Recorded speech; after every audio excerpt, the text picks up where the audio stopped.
गांधीवादी कुमार सुमूर्ति जी के पास। कुमार सुमूर्ति जी उस समय भी आप लोगों ने संघर्ष किया, उस समय भी आप लोगों ने झेला, और हमको याद है उसी गांधी विद्या संस्थान में बैठ करके और पूरी रणनीति बनती थी, और जो वो रणनीति का नायक था और अपने आप को समाजवाद का मसीहा उसको माना जाता था, उसने क्या रोल किया, और आज तक उनके उस वैचारिकी का, उनके उस दल का, संगठन का क्या रोल हो रहा है।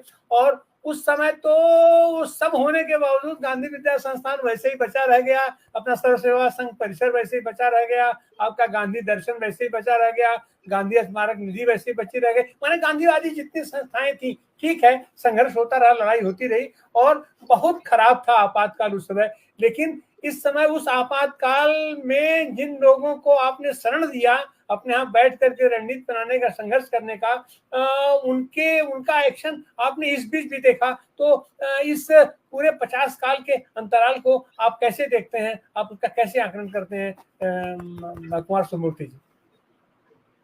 पहली बात तो आपने जिन संस्थाओं का नाम लिया, मेरी आवाज ठीक जा रही है? जी आ रही है। जी जी तिवारी जी जिन आ रही है। संस्थाओं का नाम लिया वो उत्तर प्रदेश में है या दिल्ली में है, लेकिन आंदोलन का जो केंद्र था, जिस केंद्र से ऊर्जा प्रसारित हुई सारे देश में और तानाशाही को खत्म किया गया, वो केंद्र बिहार के अंदर था। और अगर संस्थाओं का नाम ही लेना है तो महिला चरखा समिति एक ऐसी संस्था थी जो जयप्रकाश जी और प्रभावती जी ने मिलकर बनाया था, और जयप्रकाश जी का वही आवाज था। वहीं से जयप्रकाश जी ऑपरेट करते थे, अपने संदेश भेजते थे, और जनता के बीच आना होता था तो पटना में एक बहुत बड़ा मैदान, गांधी मैदान है, पहले उसका नाम कुछ और था, लेकिन अब आजादी के बाद गांधी मैदान पड़ गया। उस गांधी मैदान में आते थे और एक बड़े बुजुर्ग की तरह पटना के नागरिकों के बीच, जिसमें बिहार के प्रांत भर से, जिले से लोग आ जाते थे और उनकी बात सुनते थे। तो प्रेरणा स्थल मूल वहाँ था।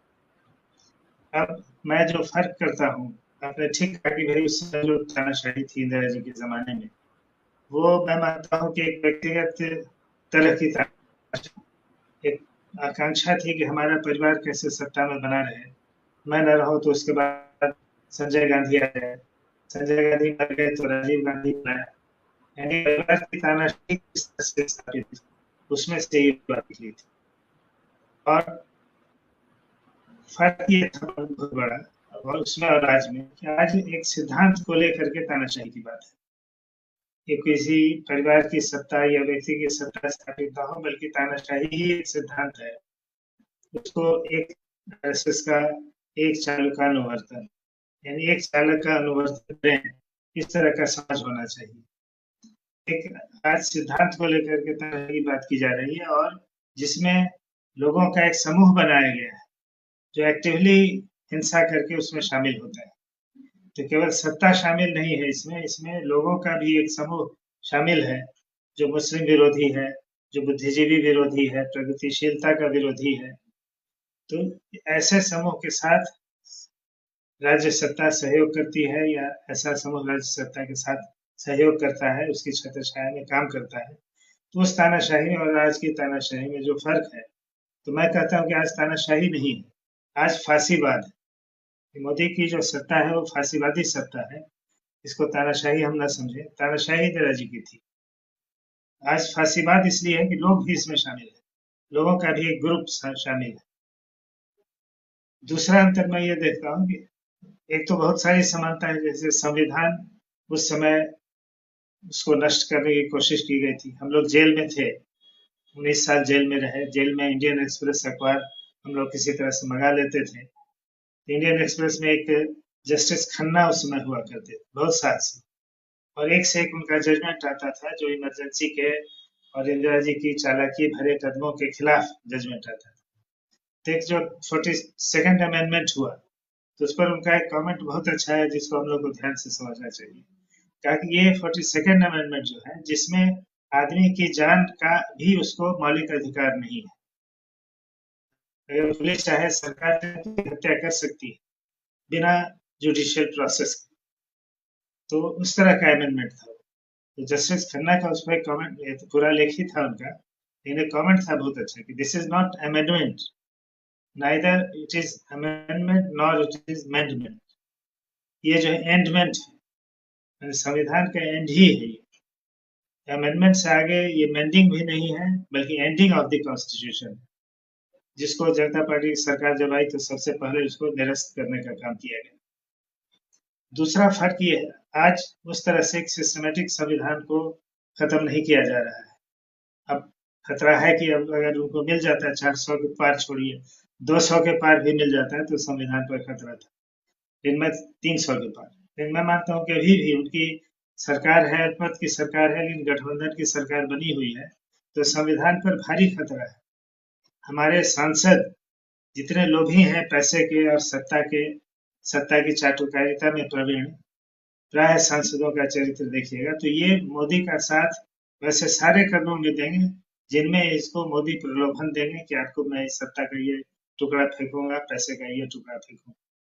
इसलिए गठबंधन की सरकार होने के बावजूद मैं मानता हूं कि मोदी शाह के नेतृत्व में फांसीवाद के पनपने का ही नहीं बल्कि और मजबूत होने का भारी खतरा है। इस खतरे के प्रति हम सबों को आगाह रहना चाहिए। और जैसे उस समय इंदिरा जी की तानाशाही थी, कोई नजर नहीं आती थी कि ये तानाशाही कैसे खत्म हो, लेकिन जयप्रकाश जी के नैतिक प्रभाव ने और उनके जो एक नैतिक इतिहास था आजादी की लड़ाई के समय से अब तक, समाजवादी काल का इतिहास था, सर्वोदय आंदोलन का इतिहास उनके साथ जुड़ा हुआ था, इन सब के कारण जो उनकी प्रेरणा थी उसने जनता को जगा दिया और तानाशाही के स्थापित आने से पहले ही उन्होंने उसके खिलाफ बोलना शुरू किया। जयप्रकाश जी ऐसे नेता थे जिन्होंने जी आपका चला गया है। अब हम चलते हैं अरविंद श्रीवास्तव जी। 73 में ही उन्होंने आगाह किया था जनता को कि देखो तानाशाही आ रही है और अब इस देश को युवा ही देश को बचा सकते हैं। कल के नेताओं को की टोहली, बुद्धिजीवियों की टोहली, भाई आप लोग कुछ कीजिए, देख रहे हैं चुपचाप, और ये इंदिरा जी कदम ब कदम तानाशाही की तरफ जा रही हैं। बांग्लादेश के युद्ध के बाद जो उनको लोकप्रियता मिली थी, तो आप लोग चुप क्यों बैठे? लेकिन देखिए कि ये चुप बैठे जी है, वो चुप बैठे, बुद्धिजीवियों को जो सुविधाएं मिली है मस्त है, तो उन्होंने युवकों को लगा।